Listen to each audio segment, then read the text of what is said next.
लातूर जिल्ह्यातील औसा विधानसभा मतदारसंघाचे भारतीय जनता पक्षाचे आमदार अभिमन्यू पवार यांच्या पुढाकारातून समाजातील वंचित घटकांना स्वावलंबी बनवण्याच्या दिशेने एक प्रशंसनीय पाऊल उचलण्यात आले आहे. भटके विमुक्त समाजातील लाभार्थ्यांना शिलाई मशीन आणि विद्यार्थिनींना सायकलींचे वाटप करून त्यांना दिवाळी भेट देण्यात आली. हा उपक्रम क्रिएटिव्ह फाउंडेशनच्या माध्यमातून राबवण्यात आला. यात 50 विद्यार्थिनींना सायकली तर 25 महिलांना शिलाई मशीन देण्यात आल्या. या उपक्रमाचा मुख्य उद्देश आर्थिकदृष्ट्या दुर्बल व समाजाच्या कडेला राहिलेल्या घटकांना स्वावलंबी बनविणे हा होता. आमदार अभिमन्यू पवार म्हणाले, आपण चांगल्या प्रकारे दिवाळी साजरी करत असला तरी समाजातील इतर घटकसुद्धा संघर्ष करत आहेत. अशावेळी आपण सर्वांनी एकत्र येऊन समाजाच्या पुनर्निर्माणात हातभार लावणे गरजेचे आहे. कार्यक्रमादरम्यान महिलांना शिलाई मशीन देण्यात आल्यानंतर अनेकांच्या डोळ्यात आनंदाश्रू ओघळले. आता ते आपल्या कुटुंबाची जबाबदारी सक्षमपणे पार पाडू शकतील.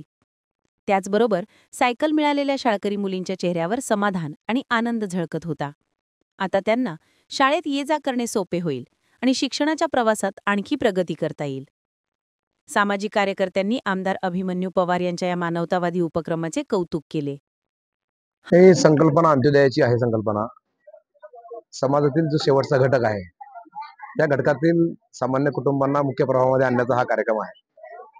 जे पालावर वस्तीवर राहणारे विद्यार्थिनी आहेत, ज्यांना 2 किलोमीटरपेक्षा जास्त अंतर शाळेला जावं लागतं, कॉलेजला जावं लागतं, अशा 50 मुली म्हणजे गोंधळी समाजाचे आहेत, काही चंदनवाले समाज आहे, काही वासुदेव आहे, जे भटक्यामुक्त मसनजुगी आहेत, भटक्यामुक्ताच्या ज्या जाती आहेत त्यांना शिक्षण मिळावं आणि त्या मुली शिक्षणापासून वंचित राहू नये म्हणून आपण 50 मुली आयडेंटिफाय केल्या आहेत आणि त्या 50 मुलींना सायकल दिल्या आपण शाळेला जाण्या येण्यासाठी. त्यांनी शाळा शिकावी, शाळेमध्ये जाणं यावं, कॉलेजला जावं म्हणून ते आपण एक त्यांना प्रवाहात आणण्याचं काम या निमित्तानं करतोय.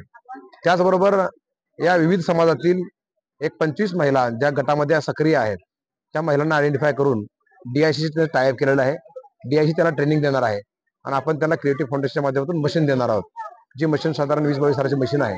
त्या मशीनच्या माध्यमातून सगळंच एम्ब्रॉयडरी करता येते, सगळंच करता येते. त्या मशीनवर मोटर बसलेली मशीन आहे आणि त्या मशीनच्या माध्यमातून त्यांना स्वतःच्या पायावर उभं राहावं हा उद्देश या निमित्तानं आमचा आहे. खऱ्या अर्थानं आम्ही जो विचार घेऊन चालतो तो अंत्योदयाचा विचार आहे. पण त्या अंत्योदय म्हणजे शेवटच्या घटकापर्यंत पोहोचवण्याचा आम्ही प्रयत्न या माध्यमातून करतोय. जसा उल्लेख तुम्ही आत्ता केला, पालावरची दिवाळी आम्ही काल साजरी केली. पालावरती जाऊन साधारण 51 कुटुंबांना आम्ही दिवाळीचं साहित्य पण दिलेलं आहे. त्यांना काही लेकरांना कपडे पण दिलेले आहेत आणि लेकरांना फटाके पण उडवायला दिलेले आहेत. मी स्वतः फटाके त्या ठिकाणी उडवलेले आहे. दिवा जाऊन मी त्या त्याची झोपडी आहे त्या पाल्यामध्ये जाऊन दिवा पण आपण लावलेला आहे. एक दिवा वंचिताचा असा एक आमचा उपक्रम चाललेला आहे. त्या माध्यमातून तो उपक्रम केला आहे.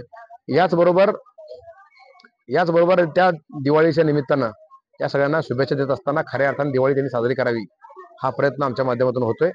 एकूणच काय तर या लोकांना मुख्य प्रवाहात आणण्याचं, अजून सुद्धा सांगतो तुम्हाला, याचा राजकारणाशी काही संबंध नाही. ह्या लोकांचे कुठं आधार कार्ड नाही, ह्या लोकांचं कुठं मतदान कार्ड नाही, हे लोक मतदानापासून वंचित आहेत. त्यांना स्वतःची जन्मतारीख माहीत नाही, जन्मगाव माहीत नाही. असे आजही अशा अनेक कुटुंब आहेत.